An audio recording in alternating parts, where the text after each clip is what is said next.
Halo, apa kabar pemirsa? Selamat datang di Sudut Pandang bersama saya Imam Asyari. Pemirsa, tahap awal penyuntikan vaksin telah dilakukan. Bahkan Presiden Joko Widodo menjadi orang pertama yang mendapatkan suntikan vaksin Sinovac perdana.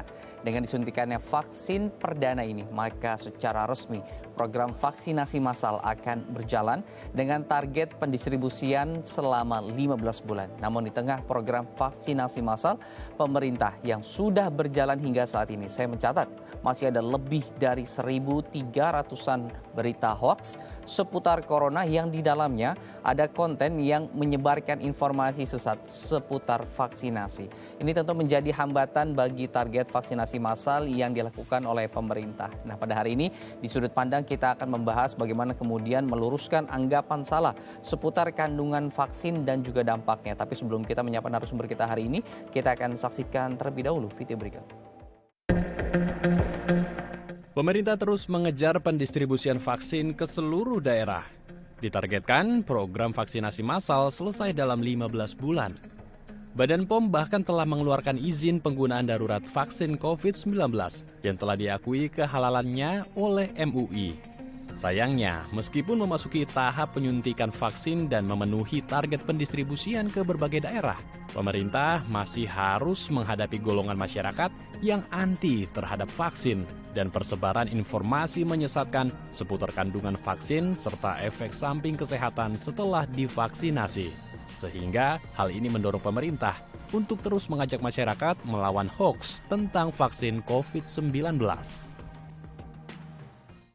Dan untuk membahas tema kita pada hari ini, saya sudah bersama dua narasumber. Saya akan sapa. Yang pertama ada Bapak Iwan Setiawan selaku Head of Corporate Communication dari Bio Farma. Selamat bergabung Pak Iwan.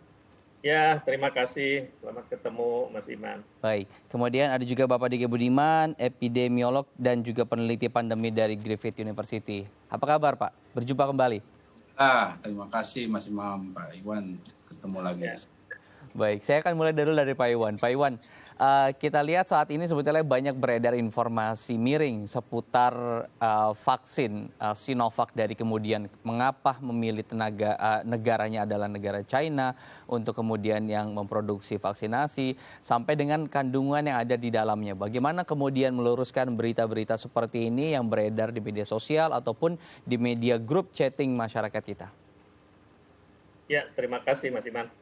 Jadi begini, begitu terjadi kita wabah atau pandemi, kita BUMN yang selama ini sudah memproduksi vaksin dan kita sudah ekspor ke 150 negara, maka kita punya kewajiban untuk bagaimana kita berusaha untuk mengadakan atau memproduksi vaksin yang dibutuhkan oleh masyarakat Indonesia, dalam hal ini adalah vaksin COVID-19.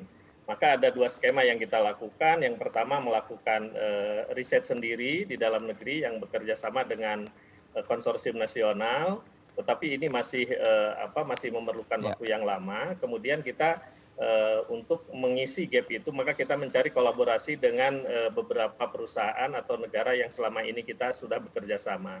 Dan kita yang pertama kita lakukan adalah bagaimana kita agar bisa cepat untuk membuat atau untuk memperoleh akses terhadap vaksin ini. Karena terus terang ketika terjadi pandemi ini kan tidak ada satupun negara yang siap ya dengan pandemi ini. Maka salah satunya kita menemukanlah dengan Sinovac di Cina yang memang selama ini juga kita sudah kerjasama bukan hanya dengan Sinovac tapi dengan beberapa perusahaan termasuk dengan Eropa dan Amerika ya.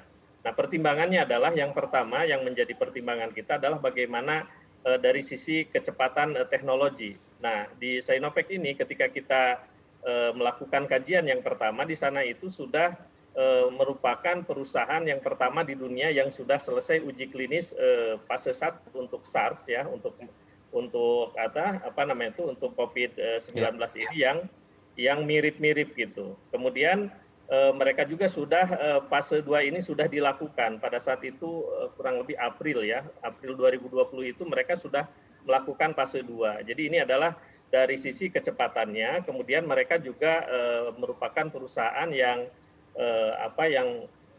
pada saat itu vaksin H1N1 yang juga sejenis ya itu sudah disetujui oleh dunia. Ya, itu dari sisi kredibilitas kecepatan begitu ya, punya track record baik. kecepatannya. Ya, kemudian yang kedua adalah dari sisi teknologi.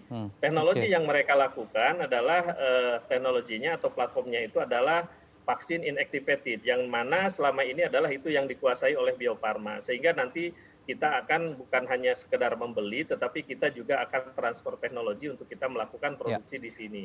Yang ketiga adalah dari sisi kualitinya. Kualitinya sudah ya. untuk produk lain ya, Hmm. sudah diakui oleh Badan Kesehatan Dunia. Jadi itu beberapa pertimbangan yang pada saat itu yang harus kita cepat lakukan gitu. Ini kan sebetulnya vaksin, ada yang dilemahkan, kemudian vaksin hidup yang dilemahkan, dan ini banyak beredar di masyarakat, dan kemudian Ya, mereka khawatir untuk divaksinasi. Bagaimana meluruskan ini, Pak Iwan? ya. Sebetulnya kalau untuk yang vaksin Sinovac ini atau COVID-19 ini bukan yang dilemahkan, tetapi yang dimatikan ya. Hmm. Karena jenis vaksin itu ada apa yang attenuated itu yang seperti polio itu adalah yang dilemahkan. Kalau ini adalah yang dimatikan, inactivated. Nah, nanti mungkin Dr. Diki yang lebih bisa menjelaskan. Ini adalah yang dimatikan, artinya dari sisi keamanannya ini relatif lebih aman, dan ini adalah platform teknologi yang sebetulnya sudah lama, sudah teruji di dunia pervaksinan, dan kita di Bio Farma juga yang selama ini memang sangat-sangat menguasai untuk jenis vaksin yang inactivated ini. Nah, itu yang untuk vaksin Sinovac ini seperti itu. Nah, nanti kemudian saya akan ke Pak Diki tentang bagaimana ini kan standarnya begitu ya, 8 tahun untuk kemudian menjadi sebuah vaksin, dan sekarang kita harus melakukan akselerasi secara cepat, dan tadi kecepatan tersebut akhirnya kurang dari 1 tahun sudah ada vaksin yang kemudian bisa diuji cobakan kepada manusia. Nah, bagaimana melihat kondisi seperti ini, kita harus jeda dulu ya Pak Diki dan Pak Iwan, kita harus jeda dulu, pemirsa jangan kemana-mana, tetap bersama kami di Sudut Pandang.